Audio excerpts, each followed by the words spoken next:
Bonjour. Alors, le deuxième film de ce soir, que nous allons voir ensemble ce soir, et qui va clôturer ce magnifique festival de Collioure, avec le soleil revenu, c'est donc Ginger et Fred. Ginger et Fred est on va dire, un film qu'il a réalisé 7 ans avant sa mort. Il sera suivi de deux autres films. Et dans ce film-là, il revient sur sa haine de la télévision berlusconienne. Fellini, on a souvent dit qu'il était un penseur. Bien sûr, c'était à la fois un poète et un penseur. On pourrait même dire un mystique quelquefois et un philosophe. Et il avait prévu la décadence de la télévision et du cinéma à cause de Berlusconi et sa télévision. Berlusconi est arrivé à peu près au pouvoir dans les années 80, il a commencé à créer la Cinque, la 5e chaîne, dans laquelle on faisait beaucoup de commerce, c'est-à-dire il y avait beaucoup d'émissions de vente, il y avait des émissions de variété complètement débiles, entrecoupées de publicité, et également le cinéma, ce qui faisait enrager Fellini et de nombreux réalisateurs italiens, c'est qu'à la télévision berlusconienne, les films, les grands classiques, passaient à la télévision, ce qui est maintenant de toute façon pratiquement impossible à faire, mais entrecoupé de plusieurs publicités. Et Fellini disait par exemple qu'il était très dérangé que ces films, pour lesquels il avait mis tant de soins pour la réalisation et le montage, soient entrecoupés de publicités pour les Pampers, les couches-culottes, les EHPAD, enfin que sais-je encore, et même le saucisson. Voilà. Alors c'est pour ça qu'il va s'en moquer au début de Ginger et Fred, puisque Ginger et Fred arrivent dans la gare de Termini et c'est la fête du cochon. Donc il y a des tas de pieds de cochon immenses qui pendent dans la gare. Et pour lui, c'est le symbole de la vulgarité de notre civilisation mercantile et publicitaire. Voilà. Alors ce film-là est une histoire très simple en fait. La télévision berlusconienne a un concept qui a été développé et qui existe toujours.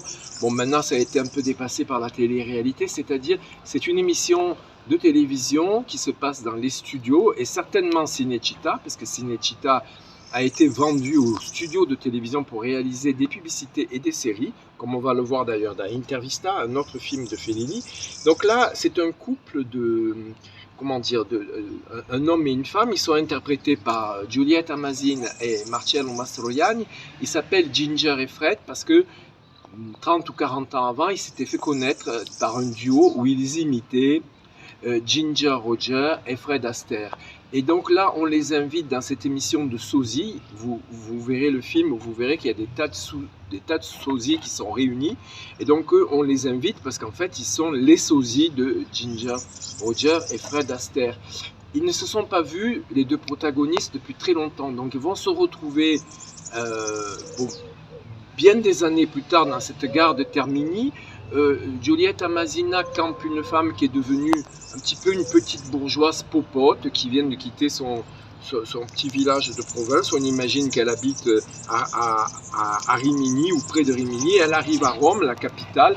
Elle est toute fière. Alors elle a plein de valises, elle s'est fait belle pour aller à cette émission. Elle est un peu la naïve du couple, c'est-à-dire un peu comme Gelsomina, un peu comme Cabiria. Elle regarde le monde avec des yeux émerveillés et elle va déchanter peu à peu. D'abord en retrouvant son son Fred, qui a beaucoup vieilli, c'est Marcello Mastroianni, qui est devenu plus ou moins, comment dire, acariâtre et alcoolique, et ils vont refaire connaissance. Et elle, dans la camionnette qui va les amener au studio, elle découvre qu'ils sont un peu traités comme des bestiaux.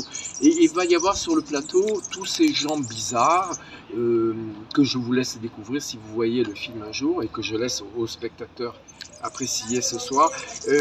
Il y a une panne de courant et c'est d'un seul coup un moment magique comme Fellini sait le faire, c'est-à-dire que sur le plateau, les bruits se sont tus, le présentateur s'est enfin arrêté de bavasser, et là ils se retrouvent tous les deux dans cette espèce de solitude étrange qui n'arrive jamais sur les plateaux de télévision, c'est-à-dire le moment où on se retrouve, et ils retrouvent en fait pratiquement et leurs souvenirs et cet amour qu'il y avait entre eux. Et le film se termine de façon très mélancolique, comme toujours chez Fellini, puisqu'ils vont se quitter dans la même gare de Termini, après cette prestation qui n'en est pas une, parce qu'ils sont quand même arrivés à danser, à faire des claquettes, et c'est la vie. C'est-à-dire que la vie les emporte chacun vers leur destin. Donc c'est un film qui n'a pas été très distribué. Il n'a pas eu un énorme succès, malheureusement, bien que de mon point de vue, c'est un des films très importants de la filmographie de Federico Fellini à découvrir.